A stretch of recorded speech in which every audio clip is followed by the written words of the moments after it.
Dan yang ketiga, Rasulullah mengatakan bahwa salatul lail itu adalah manhatun lil ismi, sesuatu yang akan menghalangi kita dari perbuatan dosa.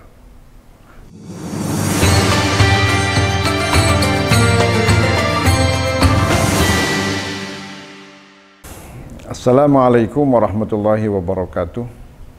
Alhamdulillahilladzi amarana bil khairat wa faddalana bisyahril mubarakat. Wassalatu wassalamu ala sayyidis sadat sayyidina maulana Muhammadin wa ala alihi wa sahbihi dawil fadli wal karamat. Amma ba'du, para pemirsa Tambak Beras TV yang dirahmati Allah, kita panjatkan puji syukur kehadirat Allah Subhanahu wa taala. Pada kesempatan yang mulia ini kita bisa berjumpa kembali dalam rangka thalabul ilmi di bulan yang mulia ini. Pada kesempatan hari ini kita akan berbicara tentang keutamaan sholat tahajud di bulan Ramadan. Para pemirsa Tambak Beras TV yang dirahmati Allah, Allah Subhanahu wa taala berfirman, A'udzubillahi minasyaitonirrajim. Bismillahirrahmanirrahim. Wa minal laili fatahajjad bihi nafilatan lak asa an yab'atsaka rabbuka maqaman mahmuda. Shadaqallahul azim. Kita sekarang ada di bulan yang mulia, bulan yang agung, bulan yang diberkahi oleh Allah Subhanahu wa taala, bulan di mana doa-doa akan diijabah oleh Allah Subhanahu wa taala. Oleh karena itu sudah sangat sepantasnya di bulan yang mulia ini kita melakukan sholat malam. Apa saja keutamaan sholat malam itu? Imam Tirmidzi rahimahullah meriwayatkan sebuah hadis melalui sahabat Bilal bin Rabah radhiyallahu an. Apa kata beliau? Rasulullah sallallahu alaihi wasallam bersabda, "Alaikum biqiyamil lail." Lakukanlah salat malam. Fa innahu da'bu man kana qablakum. Sesungguhnya salat malam itu adalah kebiasaan orang-orang soleh sebelum kamu. Lalu kemudian dilanjutkan oleh Rasulullah, fa inna qiyamal laili qurbatun ilallah. Bahwa sungguhnya salat malam itu merupakan amaliyah untuk mendekatkan diri kepada Allah Subhanahu wa taala.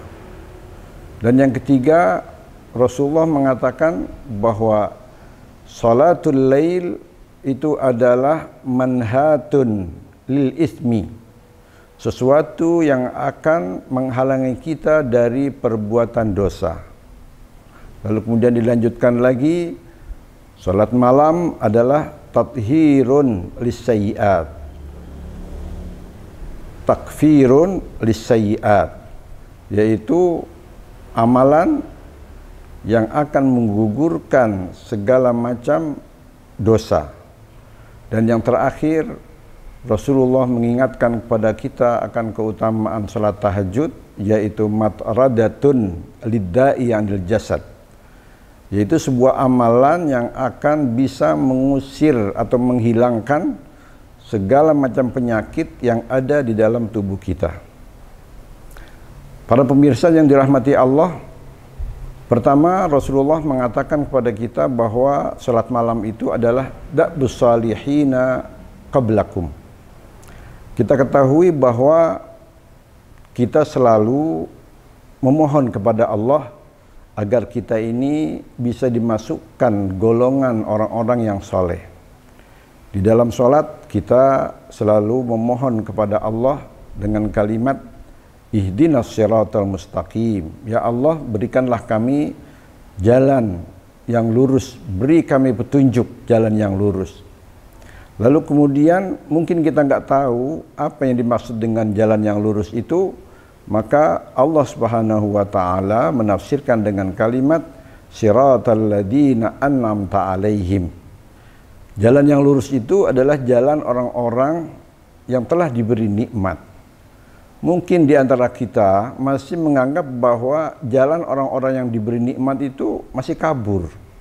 Karena kita lihat di sana sini banyak orang secara duniawi, kita lihat bahwa mereka begitu nikmat, begitu merasakan kenikmatan.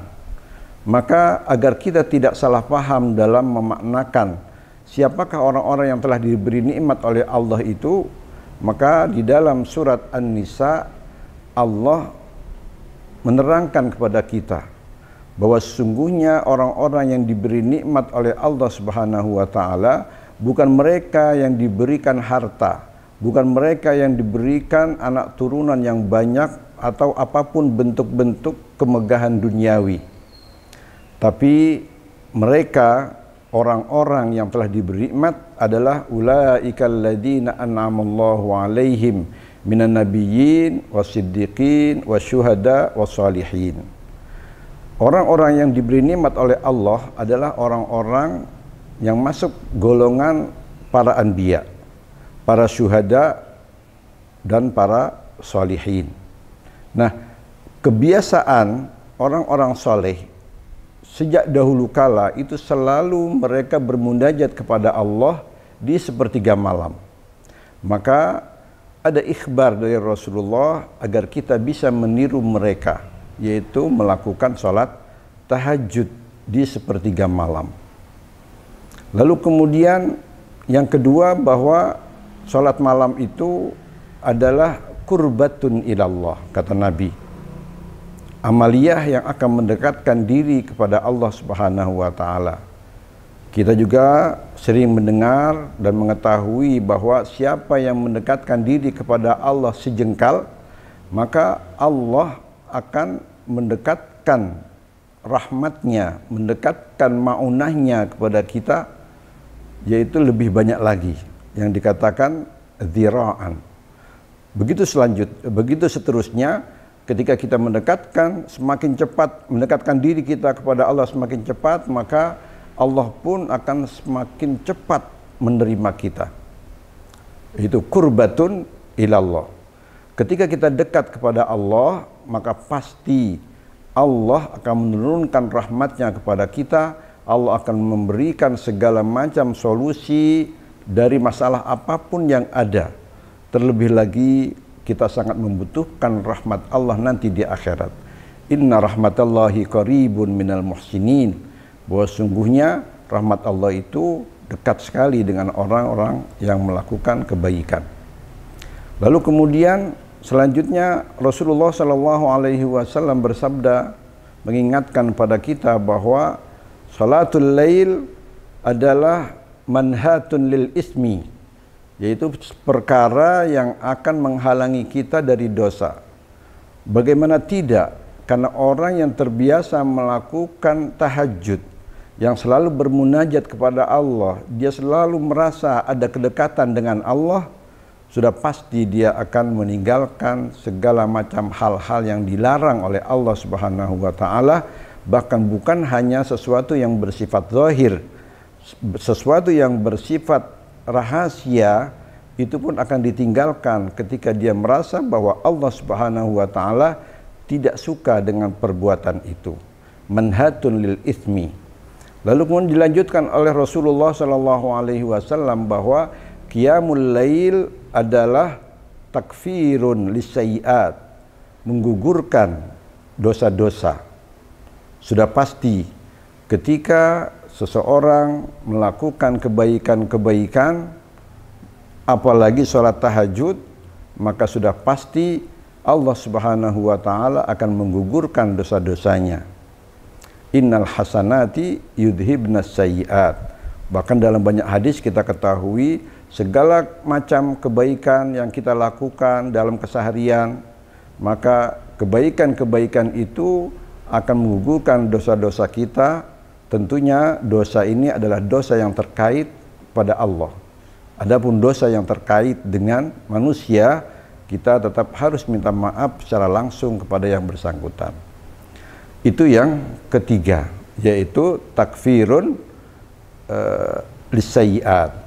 Kemudian yang keempat, Rasulullah Shallallahu Alaihi Wasallam mengingatkan kepada kita bahwa salat tahajud itu adalah mataradatun lidda'i anil jasad, bahwa siapa yang selalu atau sering melaksanakan salat tahajud, maka Allah Subhanahu wa taala akan memberikan kesehatan kepada orang tersebut secara fisik.